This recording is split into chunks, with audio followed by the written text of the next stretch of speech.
একটি অপতথ্য বা তথ্যের বিকৃতি গোটা দেশকে অস্থির করে ফেলতে পারে দর্শক। মানুষে মানুষে তৈরি করতে পারে বিভেদ। সেই বিভেদ তো কখনো কাম্য নয়। তাই প্রতিটি অপতথ্যের বিপরীতে প্রয়োজন সঠিক তথ্য তুলে ধরা, এবং সেই কাজটি করতে এসেছি। আপনাদের সঙ্গে আছে আমি রাকিব হাসান। আমন্ত্রণ জানাচ্ছি রিউবার চেক নিয়ে ৭১-এর নিয়মিত আয়োজন ফেক নিউজ স্ক্যানারে। এবং আজও আমাদের সঙ্গে একজন অতিথি আছেন, চট্টগ্রাম বিশ্ববিদ্যালয়ের রাজনীতি বিজ্ঞান বিভাগের অধ্যাপক ডক্টর আক্কাস আহমেদ আমাদের সঙ্গে আছেন। জনাব আক্কাস আহমেদ, আপনাকে আমন্ত্রণ জানাচ্ছি এবং ধন্যবাদ জানাচ্ছি আমাকে সময়টা দেওয়ার জন্য। আমরা আলাপে যাব, তার আগে একটা পরিসংখ্যান আপনাকে দেখাতে চাই, তাতে করে আলাপটা করতে সুবিধা হবে। প্রধান উপদেষ্টা পদত্যাগ করেছেন, সড়ক দুর্ঘটনায় শাকিব খান নিহত হয়েছেন, কিংবা পরিমণি গলায় দড়ি দিয়েছেন, অথবা ডোনাল্ড ট্রাম্প আওয়ামী লীগে যোগ দিয়েছেন, এমন চোখ আটকে যাওয়া বহু গুজব ছড়িয়েছিল গেল জুন মাসে। এবং সেসব অপতথ্যের মধ্যে থেকে ফ্যাক্ট চেক করা হয়েছে এমন সংখ্যা ৩১১টি। ৭১-কে এসব শনাক্ত হওয়া অপতথ্যগুলোর পরিসংখ্যান তুলে ধরে বাংলাদেশের ফ্যাক্ট চেকিং প্রতিষ্ঠান রিউমার স্ক্যানার, এবং প্রতিষ্ঠানটি বলেছে চলতি বছরের জুন মাসে শনাক্ত হওয়া এই অপতথ্যের মধ্যে সবচেয়ে বেশি ছিল রাজনৈতিক বিষয়, এবং সংখ্যাটি ছিল ১১৫। এর ধারাবাহিকভাবে পরবর্তীতে আছে আন্তর্জাতিক, জাতীয়, বিনোদন এবং সাহিত্য ইস্যু, প্রতারণা, খেলাধুলা, ধর্মীয়, এমনকি শিক্ষা বিষয়েও।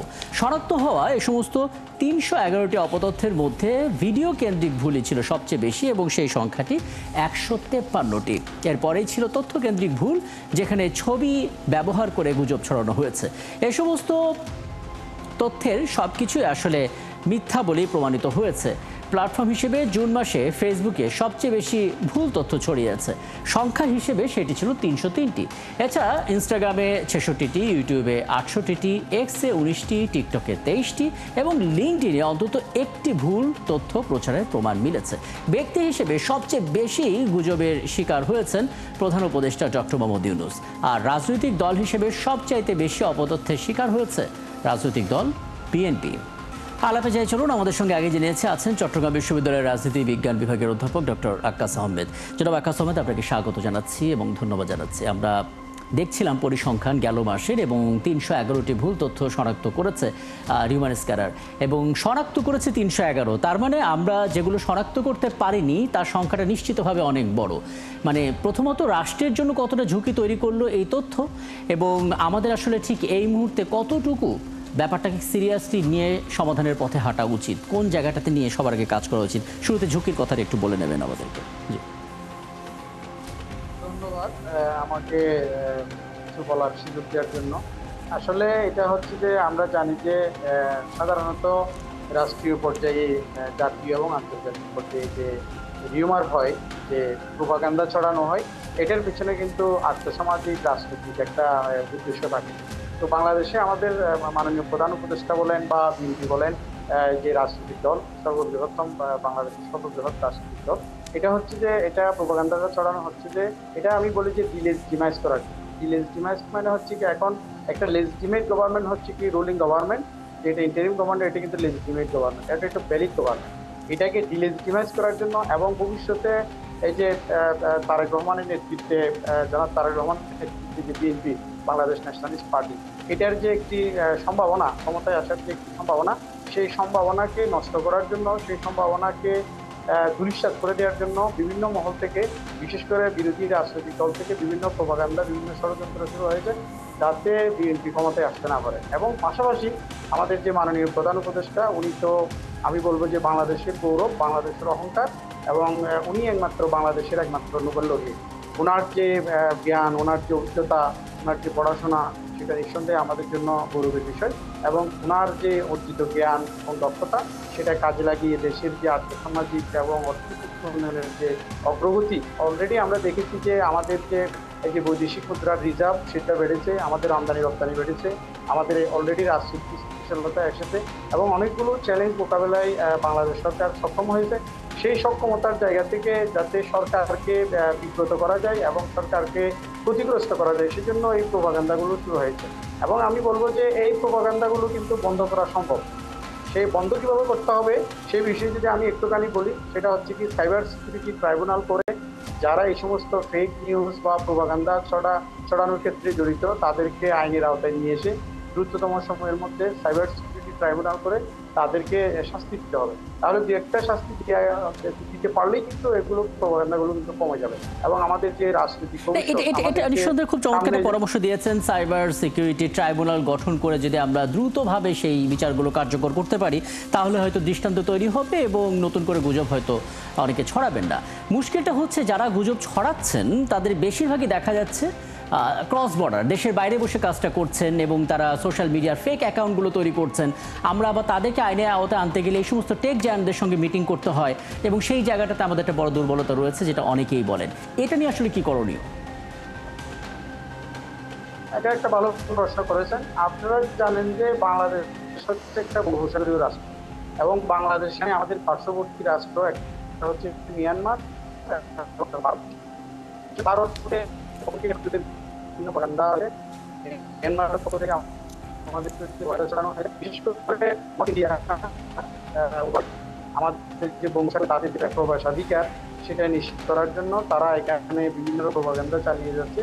বিশেষ করে তারা বাংলাদেশের প্রতি তাদের লুলুপ দৃষ্টি, এই লুলুপ দৃষ্টিটা হচ্ছে কি, এখন আর বলেছিলাম এটা যে ইন্ডিয়া আমাদের বঙ্গোপসাগরে যাতে কোনো না কোনোভাবে বঙ্গোপসাগরে আসতে পারে। এখন কিন্তু তারা একটু সাময়িকভাবে অসুবিধার মধ্যে আছে।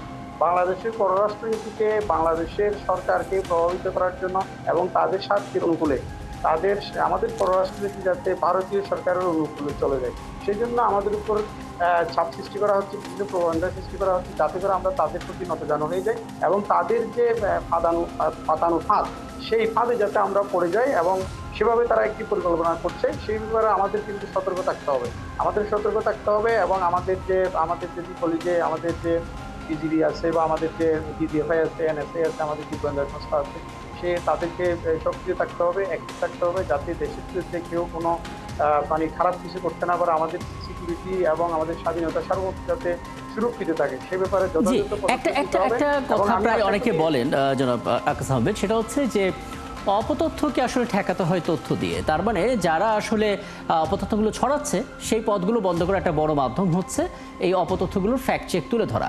এখন যারা আসলে কাজগুলো করবেন তাদের সংখ্যাটা অনেক কম, প্রশিক্ষণের ব্যাপার থাকে, টেকনোলজিক্যালি সাউন্ড হতে হয়, কিছুটা প্রযুক্তিগত জ্ঞান থাকতে হয়। সেই প্রশিক্ষণগুলো আসলে কিভাবে শুরু করা দরকার এবং কিভাবে ছড়িয়ে দেওয়া যেতে পারে আসলে? ভেরি গুড, এটা একটা ভালো প্রশ্ন করেছেন। আমরা জানি যে আমরা কিন্তু এশিয়ান কান্ট্রি, আমাদের পার্শ্ববর্তী রাষ্ট্র, আমি যদি চায়নার কথা বলি, দক্ষিণ কোরিয়ার কথা বলি, তাইওয়ানের কথা বলি, হংকং, মালয়েশিয়া, জাপান, এই সমস্ত রাষ্ট্রগুলি কিন্তু তাদের কিন্তু সাইবার সিকিউরিটি অনেক স্ট্রং এবং তাদের কি জাইকার কথা আমি বলতে পারবো, জাপান ইন্টারন্যাশনাল কোঅপারেশন ইনস্টিটিউট অথবা কোইকা, কোরিয়ান ইন্টারন্যাশনাল কোঅপারেশন ইনস্টিটিউট, তারা কিন্তু টেকনোলজি এবং কনসালটেন্সি আমাদেরকে দিয়ে থাকে এবং কিন্তু বাংলাদেশের স্বাধীনতার পর থেকে কিন্তু জাইকা আমাদেরকে অনেক সাপোর্ট দিয়েছে এবং আমাদের কনসালটেন্সি দিয়েছে। আমরা এই খাতে যে আমাদের যে সাইবার সিকিউরিটি নিয়ে সমস্যা হচ্ছে, আমাদের যে ফেক নিউজ নিয়ে যে সমস্যা হচ্ছে, সেটার যে একটা টেকনোলজিক্যাল যে একটা সফটওয়্যার বা টেকনোলজিক্যাল যে একটা ফ্রেমওয়ার্কের কথা আপনি বলেছেন, সেটা আমরা জায়গা থেকে নিতে পারি অথবা কয়কা থেকে নিতে পারি এবং সেটা বাংলাদেশে কীভাবে বাস্তবায়ন করলে আমাদের জন্য আমাদের এই যে সিকিউরিটিটা আমরা নিশ্চিত করতে পারবো এবং আমরা সেগুলোকে প্রিভেন্ট করতে পারবো, সে ধরনের উদ্যোগ নিয়ে যেতে পারবো। আচ্ছা, আরেকটি বিষয়, মানে আমরা হয়তো দেশের বাইরে বসে যারা অপতথ্যগুলো ছড়াচ্ছে তাদেরকে প্রচলিত আইনে হয়তো ব্যবস্থা নিতে পারবো এবং সেই আইনগুলো যদি কোনো ফাঁক থাকে সেখানে হয়তো আমরা আন্তর্জাতিক আইন দিয়ে সামাল দিতে পারবো। কিন্তু কথা হচ্ছে যে তারা কিভাবে আমাদের কাছে ধরা দেবে বা আমরা তাদেরকে কিভাবে আসলে সেই ধরাছোঁয়ার মধ্যে আনতে পারবো? মানে এখানে তো দেশের বিভিন্ন যোগাযোগের প্রয়োজন আসলে। ডেফিনেটলি এটা হচ্ছে বাইলেটারাল রিলেশনসের মাধ্যমে করা যেতে পারে এবং ইন্টারপোলের মাধ্যমে করা যেতে পারে। যারা বাংলাদেশের স্বার্থ বিরোধী, দেশের সার্বভৌমত্ব এবং স্বাধীনতা বিরোধী কার্যক্রমে জড়িত তাদেরকে আইনের আওতায় নিয়ে আসা এবং তাদেরকে গ্রেপ্তার করে দেশে নিয়ে আসা অথবা দ্বিপাক্ষিক চুক্তির মাধ্যমে দেশে নিয়ে এসে তাদেরকে আইনের আওতায় এনে তাদেরকে শাস্তি বিধান করা, এটা সাইবার সিকিউরিটি ট্রাইব্যুনালের মাধ্যমে। এবং এটা কিন্তু সম্ভব। আমরা দেখেছি যে গত কয়েক বছর আমাদের দেশের যারা অনেক অনেক অনেক এই ধরনের ঘটনা নজির আছে, পৃথিবীর বিভিন্ন রাষ্ট্রে এই ধরনের নজির আছে। দ্বিপাক্ষিক সম্পর্কের মাধ্যমে, বাইলেটারাল রিলেশনসের মাধ্যমে, যোগাযোগের মাধ্যমে এটা কিন্তু সম্ভব। এবং আমাদের দেশের বিরুদ্ধে যারা বিভিন্ন দেশের পক্ষে ষড়যন্ত্র করতেছে তাদের বিরুদ্ধে ব্যবস্থা নেওয়ার কিন্তু সুযোগ আছে। সেক্ষেত্রে কিন্তু আমাদের যে গোয়েন্দা তৎপরতা, আমাদের যে ইন্টেলিজেন্স, সেটাকে আরও বেশি অ্যাক্টিভ হতে হবে এবং যথাযথ পদক্ষেপ গ্রহণ করতে হবে, তাহলে এটা কিন্তু সম্ভব। আচ্ছা, আর সবশেষ আরেকটা বিষয়টি জানতে চাই, সাধারণত দেখা যায় একটা সময় ছিল যখন এরকম প্রযুক্তি সংক্রান্ত জ্ঞানের প্রয়োজন ছিল ইয়াংদের, যুবকদের, কারণ তারা আসলে ইলেকট্রনিক ডিভাইসটা বেশি ব্যবহার করত। এখন আসলে বয়স্ক মানুষ, প্রান্তিক অঞ্চলে মানুষের হয়তো মুঠোফোন পৌঁছে গেছে এবং তারাও আসলে সোশ্যাল মিডিয়ায় ঢুকতে পারেন। ডিজিটাল লিটারেসির কথা যেটা বলি সেটা ঘুরে ফিরে ইয়াংদের মাঝে থাকে, যুবকদের মাঝে আসলে থাকে, তারুণ্যদের মাঝে। এটা আসলে প্রান্তিক অঞ্চলে কীভাবে ছড়ানো যায় সেক্ষেত্রে?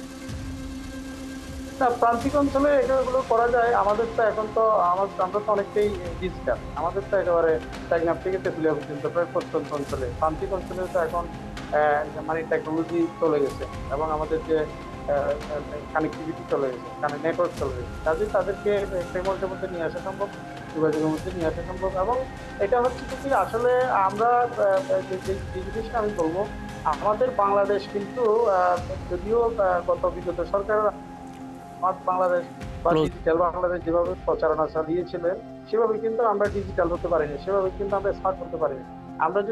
আমরা কিন্তু ডিজিটাল মানেই আমি প্রত্যেকটা জায়গায় আপনি কেনাকাটা করতে পারবেন না, আপনি গাড়ি ভাড়া দিতে পারবেন না, আপনি কোথাও যেতে পারবেন না, আসতে পারবেন না, আপনি কোনো কিছু করতে পারবেন না, আপনি কাপড় চোপড় কিনতে পারবেন না যদি আপনি ডিজিটাল না হন।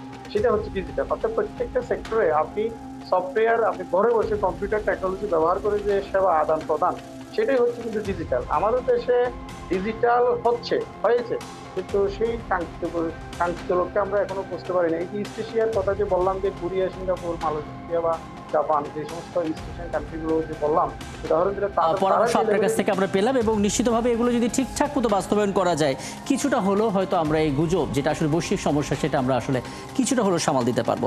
অনেক ধন্যবাদ আমাদেরকে সময়টা দেওয়ার জন্য। আমাদের সঙ্গে ছিলেন এতক্ষণ চট্টগ্রাম বিশ্ববিদ্যালয়ের রাজনীতি বিজ্ঞান বিভাগের অধ্যাপক ডক্টর আক্কাস আহমেদ, এবং আমরা আসলে অপতথ্যের বিপরীতে সঠিক তথ্য তুলে ধরা এবং এই সমাধানের পথগুলো আসলে খুঁজে বের করার চেষ্টা করছিলাম। এবং দর্শক, আপনারা আছেন ফ্যাক্ট চেক ৭১-এর নিয়মিত আয়োজন ফেক নিউজ স্ক্যানারে। রবি থেকে বৃহস্পতি আগে ছিল, এখন সপ্তাহে ৭ দিনই আমরা কিন্তু হাজির হচ্ছি এই রিউমার দূর করার আয়োজনে। এবং আপনারা যুক্ত হতে পারেন, যে কোনো খবর যদি আপনাকে সংশয়ে ফেলে সেটা একটা স্ক্রিনশট আমাদেরকে মেল করতে পারেন। মেল আইডি দেখতে পাচ্ছেন fds.71tvgmail.com, অথবা ফেসবুকে যোগাযোগ করতে পারেন www.facebook/fakenewsscanner.com এই ঠিকানায়। আমরা সেই তথ্যের ফ্যাক্ট চেক করে আপনাদের জানাবো। মনে রাখবেন দর্শক, চটকদার শিরোনাম দেখে ক্লিক করবেন না। বিশ্বাস আর প্রতিক্রিয়া জানানোর আগে অবশ্যই ফ্যাক্ট চেক করুন। থাকুন ৭১-এর সাথে।